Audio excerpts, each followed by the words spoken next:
એક આવું ગામ હતું ને એમાં ભરતારામ સાધુ સિદ્ધ સાધુ ઈ ગામની અંદર ગામને ગોંદરે સરસ મજાનો સત્સંગ થાય. સત્સંગ પૂરો થાય એટલે બધા પગે લાગીને જા.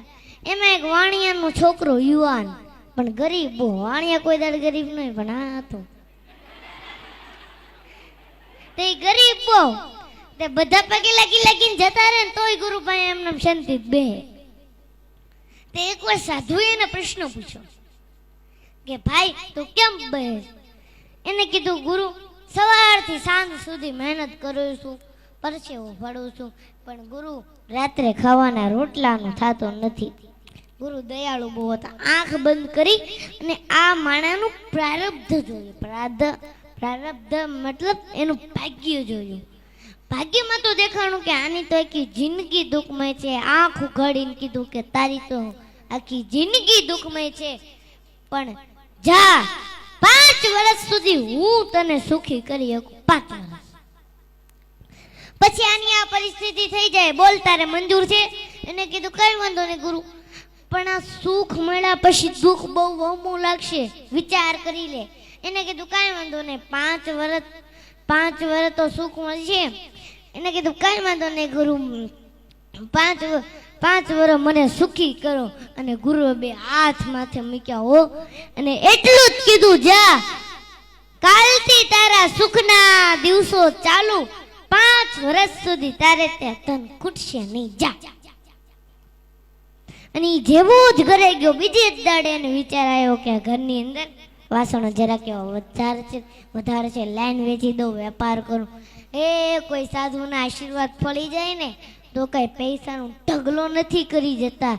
એ બુદ્ધિમાં ક્લિક થાય અને બુદ્ધિમાં જે ક્લિક થાય ને એ સાચી પડે. ભગવાન બુદ્ધિ પ્રદાતા છે.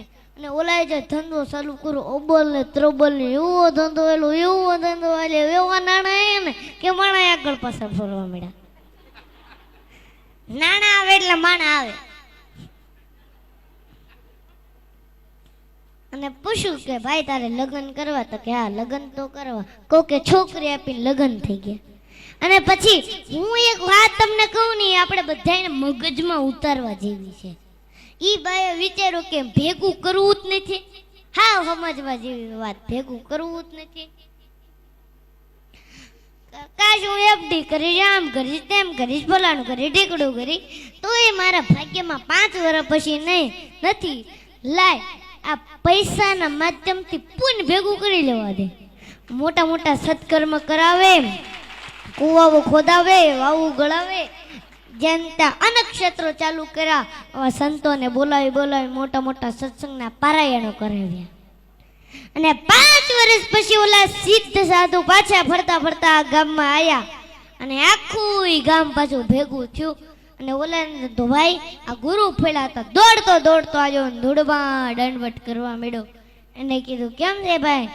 તો કે ગુરુ ક્યારથી તમારી દ્રષ્ટિ મારા ઉપર પડી છે ત્યારથી ઈશ્વરે મને 1000 હાથથી દેવાનું ચાલુ કર્યું છે, પાછું વળીને જોયું નથી.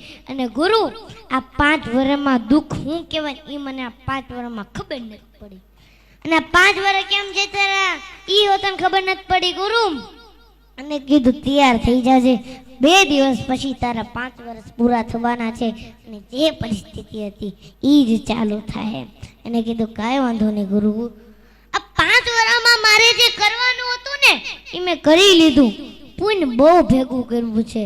અને ગુરુએ ફરીને આંખ બંધ કરી હો અને સમાધિમાં જ્યાં જોયું તા તો ઈશ્વરના દરબારમાં ચોપડાના ચોપડા પુંજીના જમા જમા જમા જમા જમા. ભગવાન એનું જે ભાગ્ય લખ્યું હતું ને એની જગ્યાએ ફેરવી નાખ્યું કે આ જીવન સંપત્તિવાન રહેશે.